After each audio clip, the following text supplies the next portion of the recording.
Okay, class. Good evening. Ito yung isang problem pa natin, sample problem.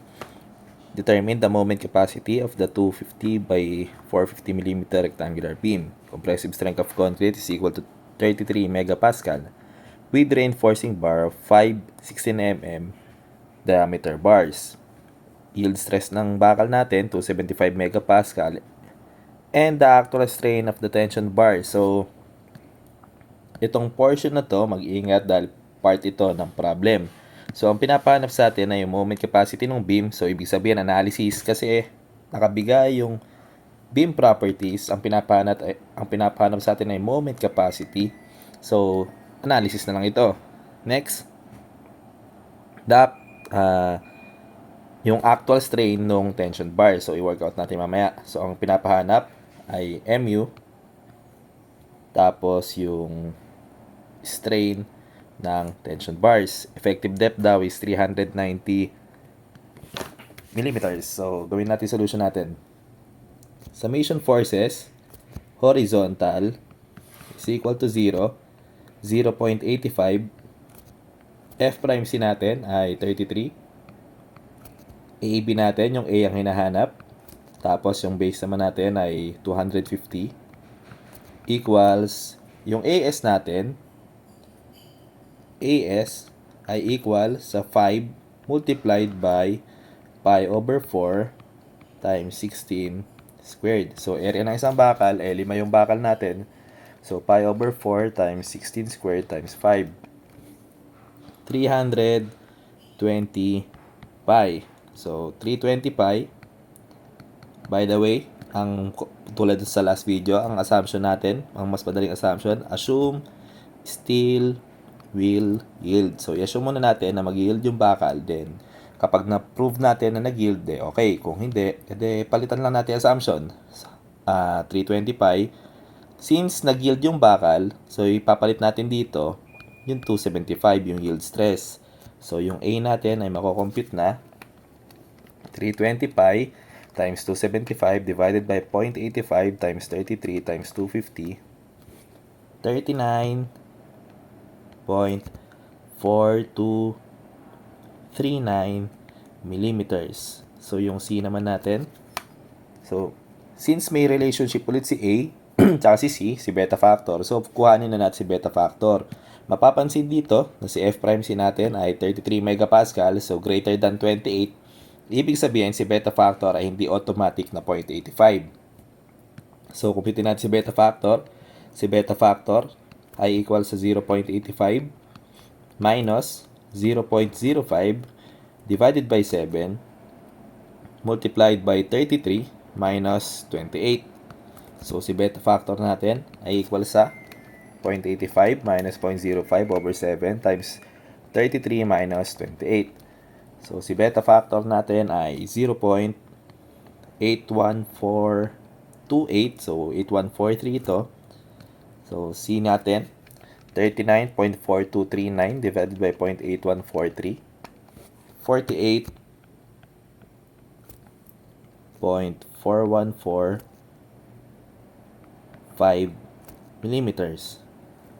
So, since meron tayo summation force horizontal, kaya lang, ito ay galing pa lamang sa pure na assumption. So, kailangan i-prove natin. Check Fs tayo. Check Fs. Fs ay equal sa 600 multiplied by D minus C over C. Equal ito sa 600 multiplied by effective depth natin, 390, minus 48.4145 divided by 48.4145. So, 4233, 4233.26276, so 28 megapascal. At makikita natin na ito ay greater than Fy, greater than 1,000 megapascal. So, ibig sabihin, therefore, tension-controlled region. So, kung tension-controlled region ito, automatic, yung reduction factor natin equals sa 0.9. So, hanapin natin yung moment capacity, yung pinapahanap ng problem. Summation moment ay equal sa 0. Yung M natin ay equal sa reduction factor Mn. So, si Mn. So, Mn natin ay equal sa compression strength ng concrete or tensile strength ng bakal multiplied by yung D minus A over 2. So, si nominal moment natin ay equal sa C or T. So, either gamitin natin si C. Ito lang yon. Ito. Kung si T na may gagamitin natin, ito kasi proven naman na nag-yield yung bakal. So, para mas maikli lang, gamitin na lang natin si T. 320 pi multiplied by 275. So, yung T natin naman, yung T ay 390 minus si A natin ay 39.4239 divided by 2. So, masasolve natin si Mn. Mn ay equal sa 320 pi times 275 times 390 minus 39.4239 over 2.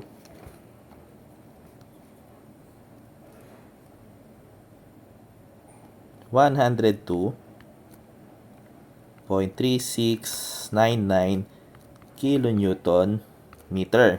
So, hindi naman ito hinahanap lang. Ang sinasabi ay determine the moment capacity. Kapag moment capacity, yung MU yun. So, MU ay equal sa reduction factor Mn. Reduction factor natin since tension controlled region, automatic 0.9, 102.3699. So, equal ito sa 0.9 times 102.3699, 92.1329 kilonewton meter. So, ito yung ultimate moment natin. So, yan yung sagot natin sa first problem. So, may tanong lang dito. Ang ugali dapat, titingnan natin kung doubly or singly yung analysis. Kasi makaka-apekto yon sa solution. So, dito, sa mga type ng problem, hindi na natin chine-check kapag ganito yung problem, kapag ganyan yung nakabigay, hindi na natin chine-check ito sa doubly or singly. Sa kadahilanan na wala namang nakalagay na compression bar sa portion na to.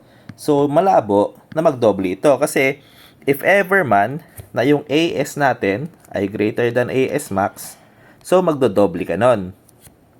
Kaya lang, kung sakali man na mangyari nga ito, paano tayong magdo-doubly? Papalitan natin yung problem. So, hindi naman pwede mangyari na as student or as magte-take ng board exam man, papalitan natin yung problem na binigay ng examiner. Siyempre, susundin lang natin kung ano yung problem. So, sa dahilan lang na yun, hindi na natin kailangan na i-check pa sa AS Max ito kasi analysis ito. So, pwede na tayo agad summation forces horizontal kapag ganito mga style na problem. Mag-check lang tayo ng AS Max kung sakali na meron pang nakalagay sa portion na to na compression bar. So, doon dapat i-check natin. Kaya lang, wala naman. So, balikan natin, tuloy natin. Yung isa pang hinahanap is yung strain ng steel. Strain ng steel. So, paano computein? Di ba, meron tayong relationship na elastic modulus ay equal sa stress over strain. So, meron na tayong stress. Ito yung actual stress. Yung actual stress na na-experience ng bakal natin is 4233.2628 megapascal. So, meron na tayong stress.